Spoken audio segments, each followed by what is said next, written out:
৭২-এর চেতনা গিলতে অস্বীকার করেছে, তখন এই স্বৈরাচারী ফ্যাসিস্ট শেখ হাসিনা আমার দেশের ছাত্র জনতাকে রাজাকারের বাচ্চা বলে গালি দিয়েছে। আমার দেশের 4 কোটি সাহসী বীর ছাত্র জনতা সেদিন বলেছিল, অধিকার চাইলে যদি রাজাকার হতে হয় তাহলে আমি কে, তুমি কে? শেখ হাসিনা সেদিন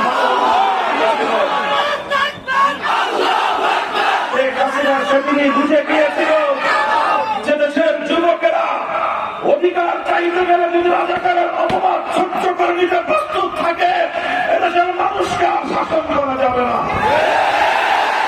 তখন সে তার পেটুয়া বাহিনী, তার হেলমেট লীগ, তার হাতুড়ি লীগ, এইভাবে সে তার ছাত্র আর যুবলীগের গুন্ডাদেরকে হাতুড়ি দিয়ে, হেলমেট দিয়ে, হাতে পিস্তল রাইফেল দিয়ে আমার দেশের বিপ্লবী ছাত্র জনতার বিরুদ্ধে হিংস্র হায়নার মতো ঝাঁপিয়ে পড়ার নির্দেশ দিয়েছিল।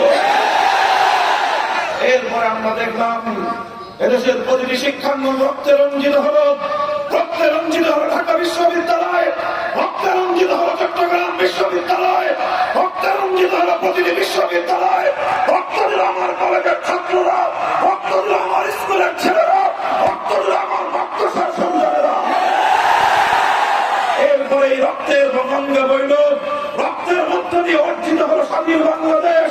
এই বাংলাদেশ থেকে শেখ হাসিনা তার কল্পিতল্প নিয়ে গুটিয়ে যেতে বাধ্য হলো।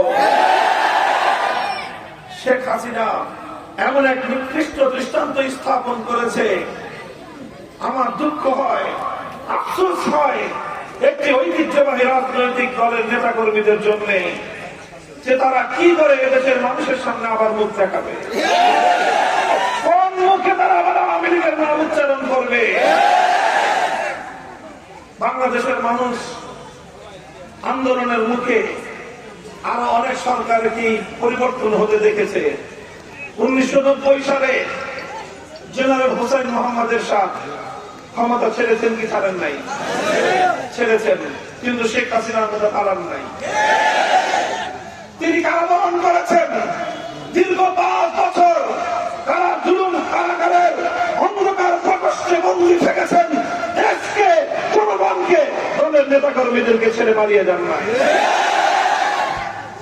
বেগম খালেদা জিয়া তিনিও ক্ষমতা ছেড়েছেন, ক্ষমতা ছাড়তে বাধ্য হয়েছেন। অশীতিকর বয়সে জীবন মৃত্যুর সন্ধিক্ষণে দাঁড়িয়ে কারা প্রকোষ্ঠে বছরের পর বছর সময় কাটিয়েছেন, হাসি মুখে কারাগারকে বরণ করেছেন। শেখ হাসিনার মতো বিরোধা প্রদর্শন করেন না। আওয়ামী লীগ নেত্রী শেখ হাসিনা কি করবেন? বাংলাদেশের মানুষের কথা ভাবেন নাই, আওয়ামী লীগের কোন নেতা কর্মীর কথা তিনি ভাবেন নাই। কেন ভাবেন নাই? আওয়ামী লীগের মধ্যে যদি কোনো বিবেকবান, বুদ্ধিমান কোন নেতা কর্মী থেকে থাকেন, কথাটা একটু আপনারা নিজেরাই চিন্তা করবেন। কেন শেখ হাসিনা আপনাদের কথা ভাবলেন না? কারণ শেখ হাসিনা শুধু বাংলাদেশের মানুষের কাছ থেকে প্রতিশোধ দেন নাই, শেখ হাসিনা আওয়ামী লীগের কাছ থেকে প্রতিশোধ গ্রহণের রাজনীতি করেছে। শেখ হাসিনার ক্ষোভ ছিল যে 1975 সালে তার বাবা শেখ মুজিবুর রহমানকে হত্যা করেছিল আওয়ামী লীগ।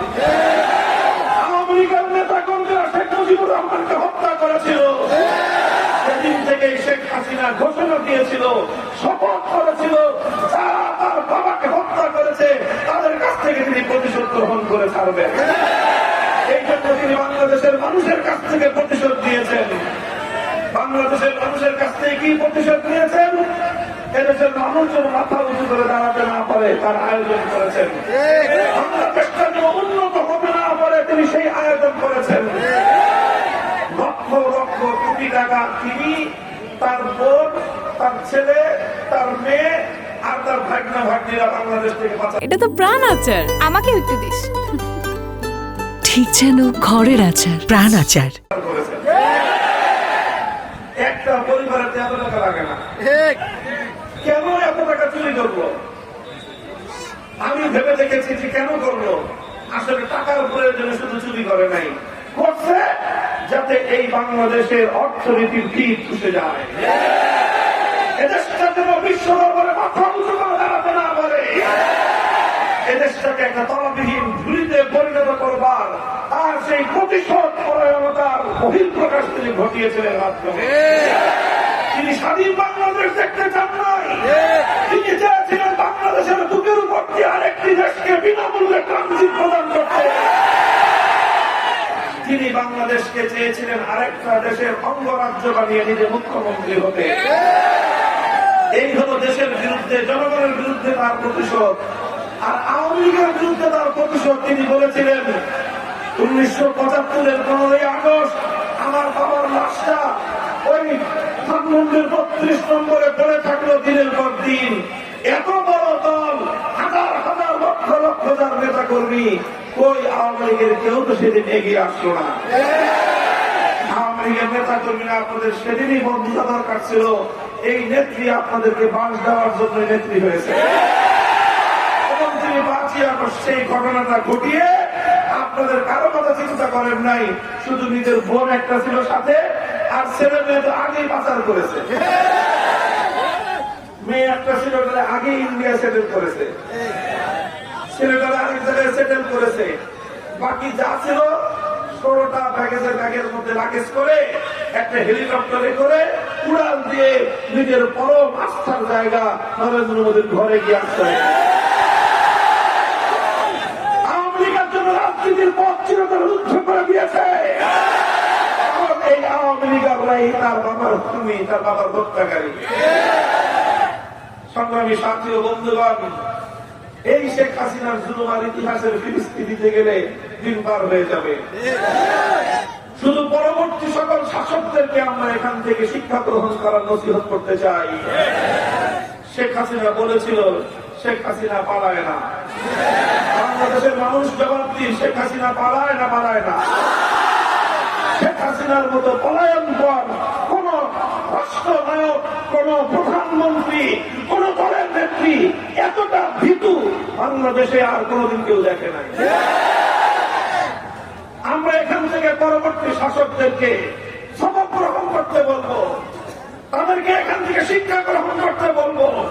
দেশের মানুষের বিরুদ্ধে অবস্থান গ্রহণ করে, দেশের মানুষকে খুন করে, জুলুম করে, অন্যায় অবিচার করে চিরদিন ক্ষমতার মস্তদে টিকে থাকা যায় না।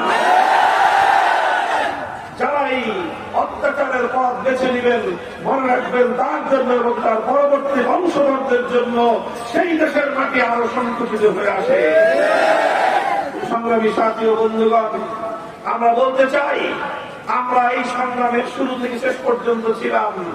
শেখ হাসিনার এই বিগত 16 বছরের শৈল আমলে সবচেয়ে বেশি রক্ত দিয়েছে দেশের ধর্মপ্রাণ মুসলমানেরা, রক্ত দিয়েছে কোরআনের জন্য, রক্ত দিয়েছে আল্লাহ নবীর ইজ্জতের হেফাজতের জন্য, রক্ত দিয়েছে মুসলিম জাতির স্বার্থের কথা বলতে গিয়ে, রক্ত দিয়েছে আল্লামা সাঈদীর অনুসারীরা, রক্ত দিয়েছে আল্লামা আহমদ শফের অনুসারীরা, রক্ত দিয়েছে আল্লামা জুনায়েদ নগরী, রক্ত দিয়েছি আমরা কাছে চলেছে আলেম সমাজ, রক্ত দিয়েছে ইসলাম নেতৃবৃন্দ, বছরের পর বছর কারান্তরীণ থেকেছে আলেম সমাজ।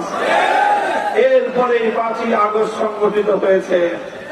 সুতরাং 71 সালের পর যেভাবে বাংলাদেশের বিজয়কে ছিনতাই করে, বাংলাদেশের স্বাধীনতার মুক্তি সংগ্রামের বিজয়কে ছিনতাই করে, যেমনি ভাবে 72-এর চেতনা দাঁড় করিয়ে একটি গণ অভিপ্রায় বিরোধী সংবিধানকে বাংলাদেশের মানুষের উপর চাপিয়ে দেওয়া হয়েছিল, আজও আবার 5ই আগস্টের পরবর্তী সময়ে একইভাবে আমার দেশের জনগণের, ইসলাম প্রিয় জনতার, তাওহীদি জনতার বিজয়কে ছিনতাই করবার আয়োজন চলছে। আমরা পরিষ্কার ভাষায় বলতে চাই, এই সংগ্রামের প্রতিটি অংশে আমরা ছিলাম দেশের জন্য, আমরা ছিলাম দেশের মানুষের জন্য, আমরা সংগ্রাম করেছি ইসলামের জন্য। সুতরাং দেশের মানুষ এবং ইসলামের প্রশ্নে